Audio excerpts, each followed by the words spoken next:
and he said it's definitely better than the first one, which is something good because I loved the first one.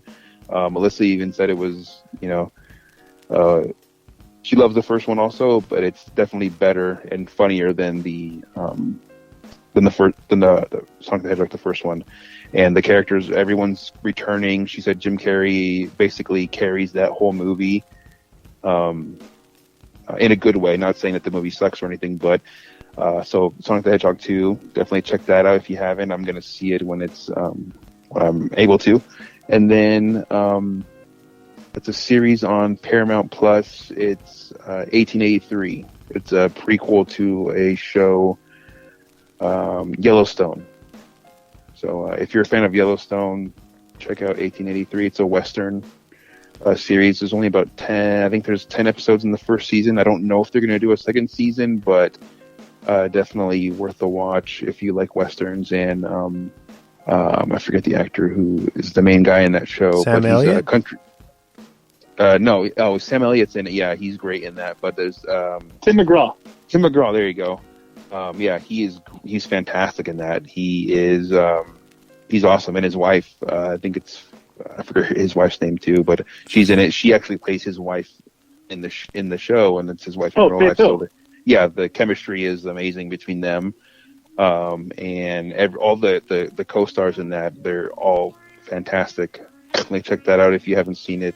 If you like Westerns, definitely, it's crazy to see how people lived and how they traveled in those times. But yeah, those are my 3 recs. So Moon Knight, Sonic the Hedgehog 2, and 1883. Awesome, solid recs. The first up is The Girl from Plainview, streaming now on Hulu. It's the real story of Michelle Carter and her texting relationship with Conrad Roy III, which resulted in his untimely suicide. That's not a spoiler because it's a widely known public story, so don't at me, all right? And specifically Elle Fanning as Michelle. Goddamn, she's so good. This show is, or miniseries, whatever they're trying to do, it's amazing so far. Great performances all around. Check it out. Trigger warning. It's pretty intense. Nice. Okay. She looks like exactly like the real girl too. Yeah, it's insane. Like it's crazy. And then moving into some more dark territory, I had to give a shout out to HBO Max's original documentary, Phoenix Rising. It's the harrowing story of actress Evan Rachel Wood's relationship with Brian Warner, aka Marilyn Manson. And I wanted to shout this out. It's a 2-part special documentary. And because we're now in April, which is Sexual Assault Awareness Month, I thought it was very fitting. Even though it's, it sucks that I have to be talking about this, but it's an expertly made documentary, and it goes into so much detail as to why you should not support him in any way, shape, or form. And hopefully you guys agree with me. Yeah, I've yet to check that out, but yeah, fuck that guy. It's called Phoenix Rising, and it's available on HBO Max right now. And then in my final rec, I finally watched Pixar's Turning Red, which is this story follows Miley, a 13-year-old girl struggling to find her own identity while trying to fit the mold of her overbearing traditionalist mother. Now, this, although it doesn't have that kind of, emotional punch to the gut that Pixar does sometimes, it is such a good coming of age film. So yes. Hell yeah. Yeah. Turning Red. I had so much fun, especially because it's very much pulling on your nostalgia strings for all the kids who grew up in the mid-90s, early 2000s. Everyone that sees this, they should cling to it immediately. It made a huge impact on me, and I can't wait to watch it again. I've seen that like 1,000 times. Yeah. Oh my God, Logan loves that movie for whatever reason. Like, we'll put it on, he'll start like dancing in front of the TV, and he can't talk or anything. He mumbles everything, but he tries to sing the songs that the Four Town songs. Yeah. He tries to sing them. He tries to sing along with them. He'll just mumble the whole time, but it's hilarious. It's so cute. That and Encanto, he can watch all of those for. I mean, I can't tell you how many times we've watched all of those movies together. It's burnt into my brain. But I still watch them. I enjoy it still, so it's not. It doesn't ruin anything for me. Wes, or did you guys hear that Disney's they're pressing the Four Town like 3 songs on a 7-inch? No way, really? No way. That's insane. Yeah. It's available online right now on, I think, their Disney like Music Emporium, and it's still available. It's like, I think, $12-13 or something like that. It has like 3 of the songs. Huh. But Turning Red, you can watch it now via Disney Plus. 5, 4, 3, 2, 1. And now for the movie focus of the week. All right, so this week we're talking about The Wrestler. It's rated R. It's from 2008, which is we are old. It's a sports drama. It runs at 1 hour and 49 minutes, and it's got a amazing 98 on Rotten. Doesn't get much better than that. No. Written by Robert Siegel, directed by Darren Aronofsky, my boy. Starring Mickey Rourke, Evan Rachel Wood, and Marissa Tomei. The film follows aging pro wrestler Robin Ramzinski, aka Randy the Ram Robinson, as he fights to stay afloat in reality with a potential romance and the rekindling of a failed father-daughter relationship, while simultaneously juggling his larger-than-life career 80s persona and clawing his way back to the top through the various indie wrestling circuits. The film was written by Robert Siegel, who most recently created and wrote the new Hulu miniseries Pam and Tommy, and was directed by one of the great auteurs of our generation, Darren Aronofsky, who is widely known for Requiem for a Dream, The Fountain, Black Swan, and of course, Mother. Shot on 16mm in early January of 2008, the production lasted around 40 days and was shot largely in and around the New Jersey area. Although Rourke was always the lead Aronofsky wanted, Nick Cage was actually signed on first but pulled out due to the wrestler body image needed to portray the character, as well as a mutual respect for Rourke. Mickey was still hesitant with taking on the role, as he felt the dialogue for the character of Randy seemed all wrong, but after being allowed to rewrite his character, he agreed to take on the role finally. The Wrestler was released by Fox Searchlight Pictures in the U.S. on December 17th, 2008, and was met with wide acclaim from audiences and critics alike, pulling in $44 million against a $6 million budget, even snagging 2 Oscar nominations for Best Leading Performance and Best Supporting Performance. Overall, The Wrestler is a perfect film that showcases how time catches up to us all, and also presents the dangers of self-isolation and putting your career before your own well-being. 5 out of 5 frisky firemen. Thank you.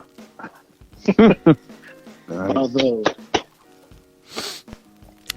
So I didn't know this, but this was the first ever watch for James. So let's open up the floor to him and ask him, like, what did you think about this? Did it impact you? Did you not like it? What are your thoughts, man? Yeah, man, this is an interesting watch, and it's a pretty sad movie. You know, you're seeing this guy at the end of his career, basically.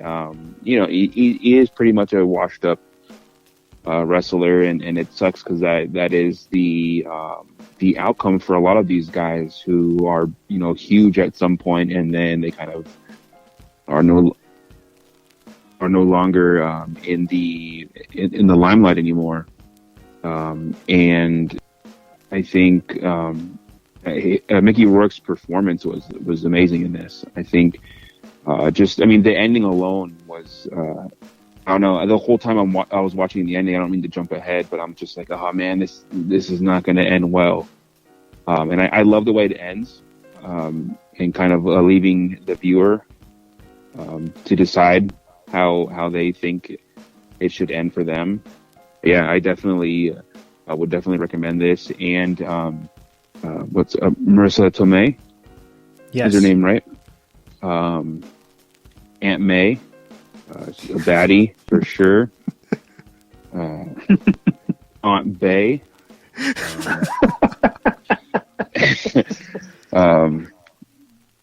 But yeah, man, this was a great movie. I love the struggle you get to see with him trying to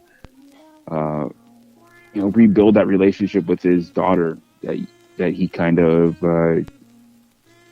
he self-destructs basically that before even happening, before it's able to kind of grow into something. So towards the end, you get to see where this guy is kind of at the end of his wits and kind of just feeling really defeated. And I think that's relatable to a lot of people.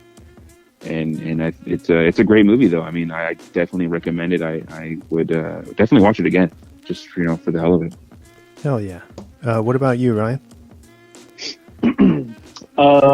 Yeah, this is like I've seen it a couple times, and I know we talked about it off air, but seeing it again and rewatching it again for the show, I came to the realization that it's definitely in my top 10, and it had been so long since I had seen it, so I was very stoked when you brought it up, because I had honestly had kind of forgotten about it. But yeah, just everything James said is right on point. And it's crazy. I didn't know that Mickey rewrote his dialogue. And that's obviously there's tons of things to pick out from the movie and why it's so great. But the best thing I like about this movie is how broken and how broken he is and how sad his life is, but to the people around him, he's like still a good person, other than the relationship with his daughter. But like, the fans at the wrestling events, the other wrestlers, the kids in his neighborhood, it's just a performance for the ages from him, and it's kind of a bummer that he didn't win the Oscar. And I know it was kind of like he was nominated the wrong year to be nominated, going up against Jeff Bridges. But yeah, dude, I cannot say enough how good this movie is. All right. Well, so I had a kind of a structure so we could not veer off too crazy. So first up, I wanted to discuss the three main players, the three characters. So we have Randy, we have Cassidy, aka Pam, and then we have Evan Rachel Wood, Stephanie. That's right. Obviously, the movie is centered around Randy, who is, as you guys mentioned, very kind of. I'm not going to say washed up, because that seems harsh, James. Sorry.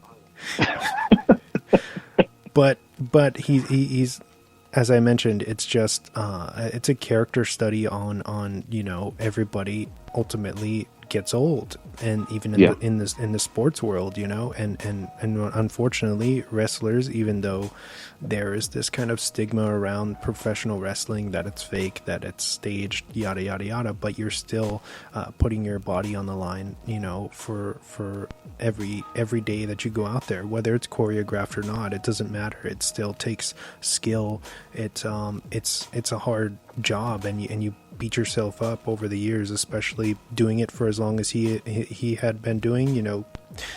His heyday was in the 80s, and this seemed like it was talking kind of in like him trying to struggle to be relevant in a contemporary world, and they do that a good job with that, with the music and how he bleaches his hair and how he dresses and everything, where he's very much stuck in the 80s, which is pretty fascinating, and I feel like iconic for this movie in a lot of ways.